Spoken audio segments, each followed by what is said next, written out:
Okay, couple things. First off, I want to apologize. You have to not only look at my face here for a few minutes live, but you also have it on the screen up there.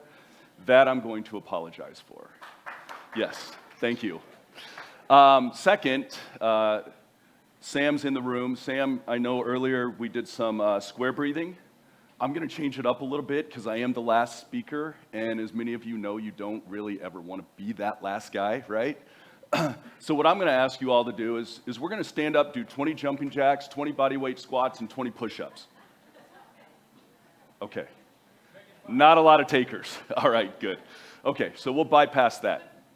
Okay, so what are we going to talk about today? We're going to talk about the power of prime time, okay? And I'm going to start with talking to you a little bit. You all have heard a little bit of the why from a lot of these people who have already got up and spoke today. And I think the power of the why is something that I encourage all of us to have. Whether we're an athlete, whether we're in the sports medicine industry, whatever we are doing, it's that power of the why that really drives you forward, right? It builds that passion. It fuels that fire inside of you.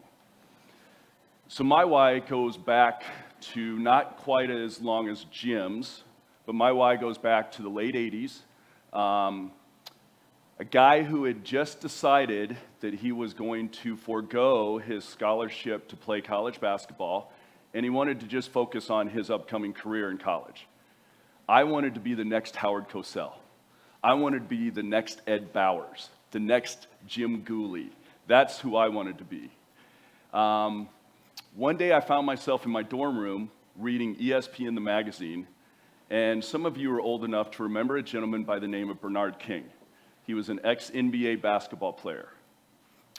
He was the first player in NBA history to ever tear his ACL. He had been an all-star previously, came back into the league after his rehab, and returned to that all-star status. Nobody prior to Bernard King had ever gone back to being an all-star. They had all gone back into the league, but at a much lower level. So I started thinking, wow. And the whole article was on his physical therapy and how that had changed and transformed his rehab. And I started thinking, that sounds pretty neat. I might want to check into that. As unlucky fate would have it, 2 weeks later, I blew out my left ACL during a snowball fight. Mind you, I didn't even throw my first snowball. That's the frustrating part about it. What I'm going to tell you next, earmuffs, Dr. Carly. 4 weeks after my surgery, I decided I was going to go back and try and play basketball. Retore my ACL. Not a good move.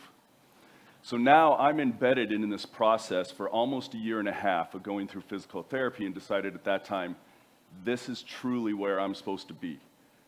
I had a great physical therapist who taught me the value of helping others, right? So a year and a half goes by, I'm back to sports. Fast forward, I graduate PT school, I come out, and every ex-athlete has this vision that they want to go into sports medicine, right? Like you were an athlete, you want to help athletes. That's truly where I thought I wanted to be, but I decided to give other areas of the profession a try. So I tried pediatrics, learned a lot from pediatrics, I tried wound care, acute care, all of this stuff, but it kept bringing me back. I just wasn't fulfilled. I'm an immediate gratification type of guy, and that's what sports medicine is. Every athlete in here, every ex-athlete in here knows there's a sense of urgency after you're hurt, of getting back on the field. There's a sense of urgency of knowing what's going on right away, so mentally you are engaged and you are ready to go. So I found myself back in sports medicine, and I found myself in private practice, very frustrated that I was seeing a high rate of injuries in our athletes in my community of 40,000 people. Now, mind you, I'm from a state of only about 450,000 people. There's probably more people out on this veranda than in my state. And it was very frustrating to me that our injury rates in our youth athlete programs was going up at an alarming rate. And so I started thinking, okay, what can we do? Because right now, all we're doing is we're waiting for these athletes to come to us when they're injured, and we're treating them for their injuries. There's got to be something more. So 25 years ago, I decided to go through the process, board certified sports specialist, and really put the rubber to the road and build this robust sports medicine program. And as we all know, and in what you've heard today, that includes cradle to grave. Injury prevention, treating them while they're injured, and then what do we do afterwards? How do we get them to buy into the fact that they will be better coming out of this injury than they were previous to the injury? Started to surround myself with a very well-oiled team that had the same vision that I did, including an athletic trainer and a certified strength and conditioning guy. And we built this robust sports medicine program, and we started to not only see our injury rates go down, but we also started to see our athletes' compliance rates of coming in during the times that they were injured go up.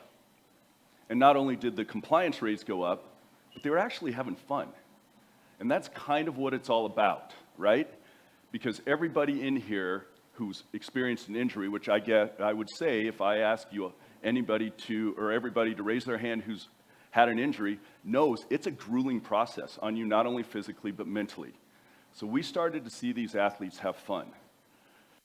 That went on for about 20 plus years. And then we started to have the conversations, this is great, we're doing this under four walls. We've affected tens of thousands of athletes. How do we take it to the next level outside of these four walls and affect millions of athletes? And that's the why. I exited private practice about 3 years ago and began to devote my life to that very vision of bringing something outside that we proved within those walls, 10,000s of athletes, bringing that outside of those walls and trying to produce that same concept to millions of athletes. And that brings us to where we are, the power of primetime. So, before we actually get into what primetime is, many of you may look at our logo and think, oh, they picked that because it's in Greece, the lecture's in Greece. That's not true. Funny story, we only found out we were going to be here about 6 weeks ago. About 6 weeks ago, I was introduced to your previous speaker, Dr. Carly. Great job, by the way. It's people like that and people in this room that just recharge your batteries every time you speak with them, right? Everybody I spoke with last night and today, same thing. That's what I love about this conference. It's about meeting people and getting your batteries recharged. 1 week later, I'm on a Zoom call with Mr. Ed Bowers. He then says, hey, you need to come down and speak to the masses at this summit. Okay, tell me a little bit more about the summit. The vision that he spoke of is exactly what this summit is about. It's exactly who we are as a company. It fit our vision. Now, mind you, we gave our dev team 4 weeks to get something organized for this event. Those of you who know how hard it is to develop things know that what you will see is some mock stuff when I bring it up on the screen, okay? But really what we saw was the opportunity to get around like-minded, forward-thinking people in the same room and just not only spill the guts of what we have, but feel the energy. So I encourage each and every one of you, meet as many people as you can, hear their stories, feel what their vision is, okay? All right, so I digress a little bit, but back to our symbol. The wreath, that elegant laurel wreath. We all remember that as, that was something that was given in ancient athletic times to the victors, to those champions, the ones that really pushed the boundaries and transformed their potential into performance. It's also kind of a symbol of growth, right? That continued growth and development that not only athletes have to endure, but also we as professionals have to keep up with that same growth and development. As Dr. Carly and everybody else has spoke, we need to do a better job of getting ourselves out there, getting research. The helmet. encircling and encasing, protecting what's inside. And what's inside the helmet? It's our athletes. It really is truly about protecting the athletes. It's injury prevention. So the logo is more than just a logo. It actually tells a story. It tells a story of athletic excellence, tells a story of unity, tells a story of growth, and it tells a story of protection. Okay, so let's move on to PRIMETIME. What is PRIMETIME? PRIMETIME is an innovative athlete injury management platform that is designed to really revolutionize the way that athletes, organizations, and teams approach injury prevention and the recovery process. At its core, it envelops, if you take one thing away from my talk today, this is what I hope it is right here.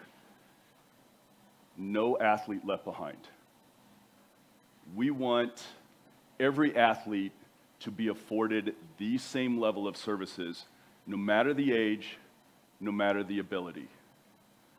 Our platform encompasses not only the injury process and how to walk athletes through that, but it also is a data collection base. Will be a repository, as Dr. Carley spoke of gathering that data. It will allow the user to track their injury, to monitor their injury process, to monitor their recovery process, and to analyze data on injury patterns. From our standpoint, we can harness that data. We can provide safer sporting environments for our athletes. We can develop enhanced protocols moving forward. We can drive sports medicine, the profession of sports medicine, forward, and we can enhance player outcomes. So as you all have heard today, data is that machine. It is that oil. It is that combustion, right? There was an interesting thing that I read one time on data. I'll share with you guys. Without data, athletes, parents, and coaches are blind and deaf. They're like deer wandering out on a highway into the headlights. And it's true. I was asked this morning, and I'm asked this all the time, who is your biggest competitor in the marketplace today? It's Professor Google and Dr. Wikipedia, right? We've all gone on to try and figure out if we're injured or we're hurt. We've all gone on with Dr. Wikipedia and Professor Google to try and find out what's going on. That is what we are hoping to avoid. And how are we doing that? We are integrating a certified athletic trainer on the platform to give that personalized care and service that will provide that real-time feedback, will answer questions right away, will reassure that athlete in walking them through the injury and the recovery process the entire way, step by step, virtually.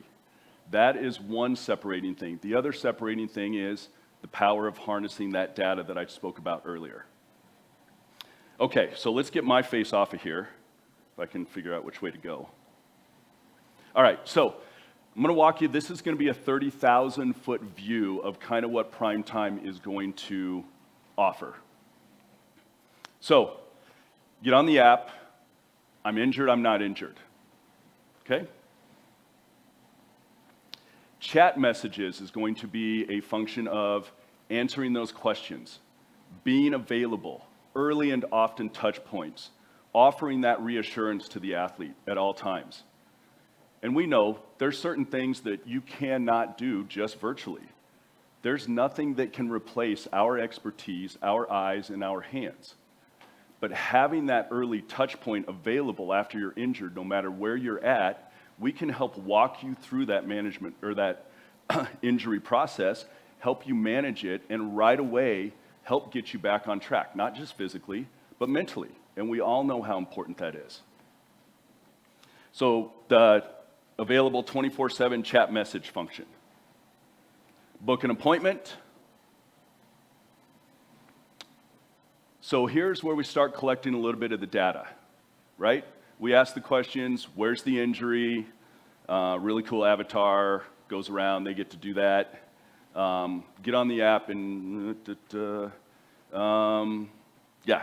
So some other things, I mean, there will be an exercise platform on it, wellness check-ins, mobility exercises, and as Dr. Cartley alluded to, the ability to put surveys on here so we can start collecting data and we can start driving sports medicine, the profession of sports medicine forward. We can start moving that dial forward and start changing the way that we look at the whole injury management process. Again, talking about, or just getting on, entering their information. Is this a new assessment, or are we going through a live training session? There will be exercise, as we spoke of earlier, there's an exercise portion to this available, so it's not just something that when you're hurt, you get on and need. This will have injury prevention programs associated with it. It will have return to play protocols in it. All right, here's where we get down to some of what Dr. Cartley spoke of just a little bit earlier. The ability to go in and red flag certain injuries. And in the women's world, we know what that first one is, right? You've heard it all day long today. ACLs. Being able to target certain age groups, if it's a lower extremity injury, and conduct them to a more elaborate survey so we can start gathering that data that everybody's talked about today. Here we go, customizing your care plan. We're going to analyze your injuries. We're going to walk you through how to treat, what is the best way for us to treat your injury. Your appointment's confirmed, and then we go through, and again, this is just some of the features that are going to be offered on the app. It was spoke of earlier today, the mental component to this. 38% is the number that when female athletes were asked, why did you not return to your sport? It wasn't that they didn't feel good physically, it was because mentally they didn't feel like they were ready. So, going to quality of life questionnaires, the performance health questionnaires, all of those kind of mental health questionnaires, the ability to gather that data and now compare it to some of this physical and physiological data as well. That's just some of we're just playing around with some different things, but as you can see on here, don't really look at the numbers so much as what is going to be offered on the app. Educational resources, webinars, videos, guides, blog posts, personalized treatment plans. We already talked about the email and chat support. Advanced progress tracking and analytics for not only the athletes to monitor, but also for us, right? Insights to improve the training and injury prevention, and integration of wearable devices. We spoke of earlier, there are going to be times where these people are going to have to be referred to a physician, to a physical therapist. Not everything can be handled virtually. Our job is to establish those relationships in those regions where we have people integrated on the app, where we can fast track athletes in, where we have physicians, physical therapists on board and ready to fast track these athletes. Ooh. So, what's the future of athletic development? I should have started with this. I have one disclaimer. Two disclaimers, actually. The first disclaimer, I'm not going to claim to be the smartest guy in this room at all. Let's just clear the air on that one right away. Second disclaimer, I am not going to claim that what I was talking about with the PRIMETIME app is the end-all, be-all solution to all of our problems. It goes so much deeper than that. We are talking long-term athletic development. Okay? There is not one solution out there right now that can encompass it all. But what you've heard today and what you're going to hear tomorrow is there are like-minded, forward-thinking individuals in this room that if we all collectively come together, we can start building a more robust sports medicine approach to how we treat athletes. And let's be real, you guys have heard it today. Female athletes are injured more often than males. So when we're talking about building these programs, we're specifically talking about reaching out more to the female population. Oh, I was clicking on accident. Was that the last slide? Yeah? Okay. Yeah, that's fine. Okay. So, I didn't want to stand up here and ramble too long. I wanted to give you guys a 30,000-foot view. I hope that what you've taken away from this is the why behind what my business partner over there in the green shirt, Mr. Dwayne Dillinger, and our team is now trying to put together. The other thing that I hope you heard is the passion behind why we're doing what we're doing. There is a real level of passion behind this, and we are going to continue to grow. We are going to continue to meet the right people. We are going to continue these collaborative efforts. We are going to continue to gather the data, analyze the data, and move forward. We are going to drive change. It will happen. But it's like a big naval ship carrier out in the ocean. If it's going to turn, it's going to take a while to turn. I appreciate each and every one of yours attention. I realize I was the last guy today. I know there's already people going, we want to go to the bar. We want to go to the bar.